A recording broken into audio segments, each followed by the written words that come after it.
De prime abord, il n'y a pas grand-chose qui m'a manqué.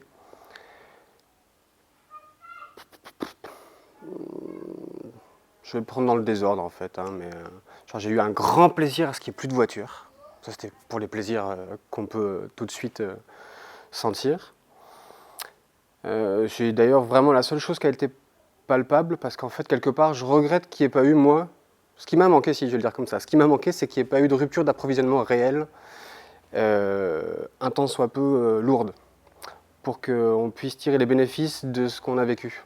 Parce que je trouve qu'on a touché, on a goûté quelque chose qui pouvait peut-être, ou qui a fait réagir des gens, mais je trouve qu'on est resté en deçà. Donc en fait, il manque un confinement plus long et plus dur. Pour que vraiment on puisse commencer à penser et mettre en place d'autres formes d'organisation de la société et de la vie qui reposent sur d'autres principes et valeurs que ceux qui ont été mis à mal un petit peu. Je dis un petit peu parce que ça n'a pas été énorme au final, hein. Mais voilà. Après, ce qui est problématique, ce qui a été problématique pour moi aussi, c'est que du coup tu te retrouves dans l'illégalité à chaque fois que tu veux sortir avec tes enfants, à chaque fois que... Enfin voilà, la problématique de la privation de liberté, on l'a senti pareil. C'est tout petit, mais ça pointe déjà des choses. Et voilà, ça...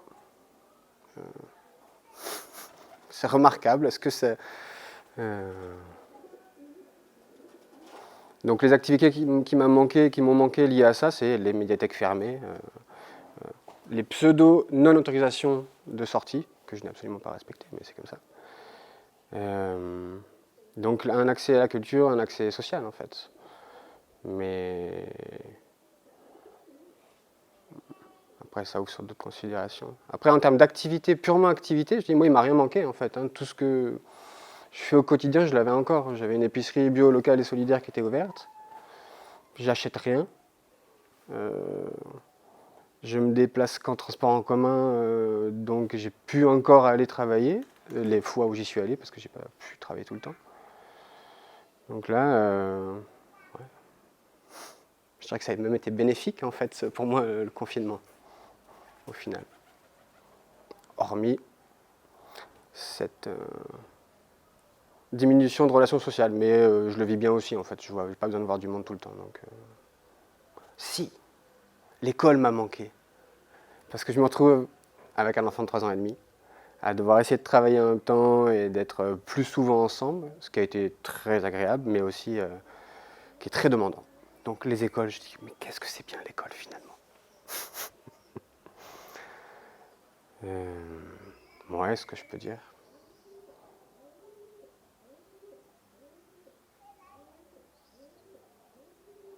Mais je le redis parce que je pense que c'est pas souvent que vous avez dit. Moi, il m'a manqué un confinement plus long et plus dur, en termes de rupture d'approvisionnement. Rupture d'approvisionnement, j'aurais aimé qu'il dure plus longtemps ce confinement, c'est-à-dire qu'on soit confronté plus longtemps à une remise en question du rythme de travail, du modèle d'économie globalisé qui repose sur un extractivisme effréné, et que du coup, le fait d'être obligé de se passer de ça aurait créé des ruptures d'approvisionnement en termes industriels, en termes de nourriture qui dépend de l'extérieur, d'importation, etc.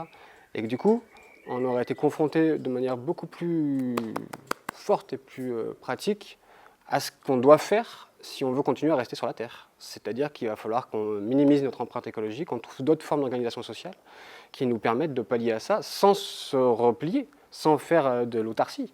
Mais à un moment donné, il faut qu'on soit les plus réalistes, pragmatiques possible. Si on veut continuer de prendre soin et d'exister, il va falloir... Et ça, c'était une belle opportunité, je trouve, ce confinement, ces ruptures d'approvisionnement, cet arrêt du système économique et ces flux mondialisés, était un bon moment pour le sentir et de se dire, ah tiens, ça veut dire qu'il va falloir qu'on réagisse différemment, donc comment construire petit à petit ces choses-là. D'où ce manque de...